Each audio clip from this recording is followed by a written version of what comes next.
अविनाश है। मेरी उम्र 30 साल है और मैं दिल्ली शहर का रहने वाला हूं। मेरा पूरा परिवार असल में बिहार के एक बहुत अंदरूनी गांव से आता है, लेकिन मेरा परिवार 80 साल पहले माइग्रेट होकर दिल्ली आ गया था। मेरे या मेरे पिता में से कभी कोई गांव नहीं गया था। पर 5 साल पहले 2015 में जब बहुत कोशिशों के बाद मेरी बीवी राजश्री प्रेग्नेंट हुई, तो डॉक्टर ने कहा कि हमें राजश्री की अच्छी सेहत के लिए उसे शुद्ध वातावरण में ले जाना चाहिए।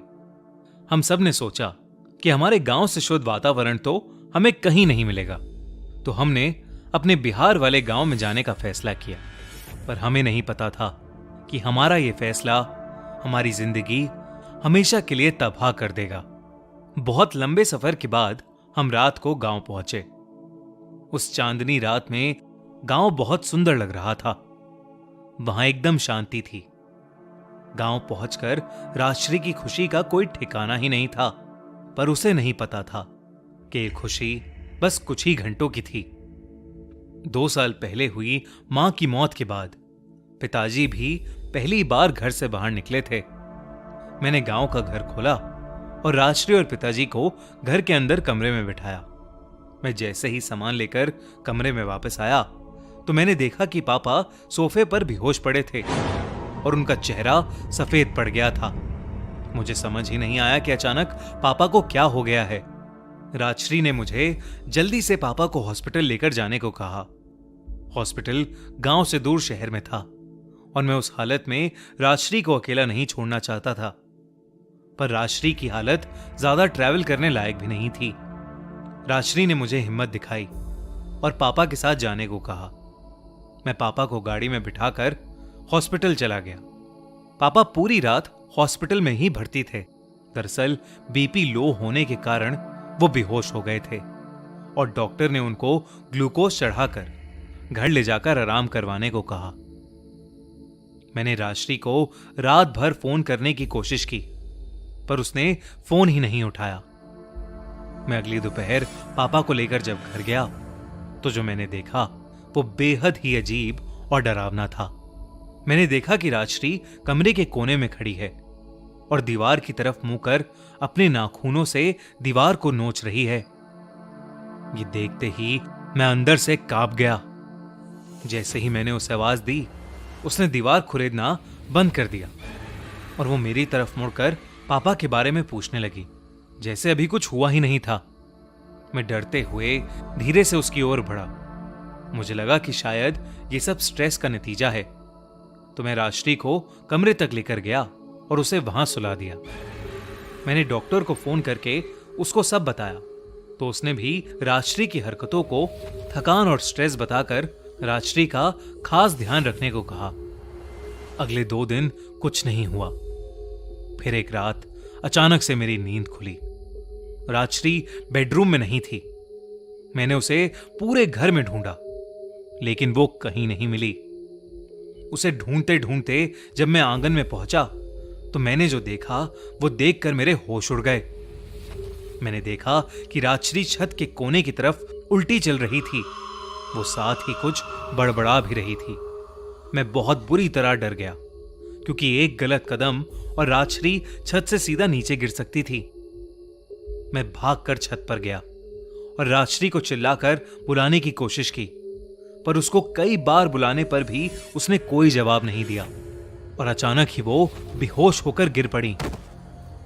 मैं उसके पास गया तो मैंने देखा कि उसे कोई होश ही नहीं था कि उसके साथ क्या हो रहा है। वो काफी डरी हुई थी और रोते हुए एक ही चीज कहे जा रही थी, वो मुझे और हमारे बच्चे दोनों को लेने आई है। उसकी ये बात सुनते ही मेरे रोंगटे खड़े हो गए और मैं समझ गया था कि ये थकान नहीं, बल्कि किसी बुरे साए की वजह से हो रहा है। मुझे कुछ समझ नहीं आ रहा था और देखते ही देखते राजश्री का शरीर अब तपने लगा था। मेरे पास और कोई चारा नहीं था, इसलिए मैंने आधी रात में ही गांव के सबसे बड़े पंडित को घर बुलवा लिया। मैंने राजश्री को बिस्तर पर लेटाया और पंडित जी का इंतजार करने लगा। उनके आने पर मैं उन्हें लेने बाहर गया और जब हम लोग कमरे में वापस आए तो राजश्री अपने बेड पर नहीं थी।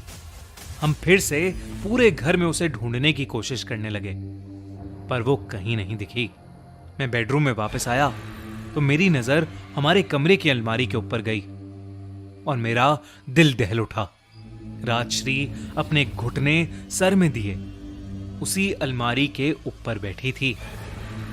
उसे देखते ही पंडित जी भी बहुत चक्के रह गए और उन्होंने मुझे उस कमरे से निकल जाने को कहा। मैं राजश्री को अकेला नहीं छोड़ सकता था, लेकिन पंडित जी की बात भी नहीं टाल सकता था। मैं कमरे से बाहर जाने के लिए जैसे ही मुड़ा, वैसे ही ऊपर बैठी राजश्री ने अपना सर उठाया। राजश्री की आंखें काली पड़ चुकी थीं और वो एक डरावनी सी हंसी हंस रही थी। उसके हाथ में एक बड़ा सा चाकू भी था। इससे पहले कि कोई कुछ करता, राजश्री ने उस चाकू को अपने ही पेट पर जोर जोर से मारना शुरू कर दिया। चाकू मारते हुए वो बस हंसती जा रही थी। कुछ ही पलों में राजश्री बेहोश होकर अलमारी से नीचे गिर गई। मैं ये सब देखकर सुन पड़ गया था और मेरी आंखों से आंसू आने लगे। पंडित जी ने मुझे राजश्री से दूर किया और मुझे वहां से जल्द निकलने के लिए कहा। उन्होंने बताया कि करीब 50 साल पहले इसी गांव में एक लड़के ने एक छोटी जाति की लड़की से शादी की थी। शादी के 1 साल बाद उनका बच्चा भी होने वाला था, पर उस लड़के के घर वालों को यह मंजूर नहीं था। इसलिए उन्होंने उस लड़की और उसके पेट में पल रहे बच्चे को बेरहमी से मार दिया था। तब से लेकर आज तक हम गांव में कभी भी किसी गर्भवती महिला को अकेले नहीं छोड़ते हैं। कहते हैं कि उसी लड़की का साया किसी को भी मां नहीं बनने देता। ये सब सुनकर मैं तड़प तड़प कर रोया। मेरी जिंदगी उस 1 हफ्ते में पूरी तरह बर्बाद हो गई थी। मैं आज भी हर दिन अफसोस करता हूं कि मैं राजश्री को उस गांव में क्यों लेकर गया। अगर उस गांव में नहीं जाता तो शायद आज वो मेरे पास होती।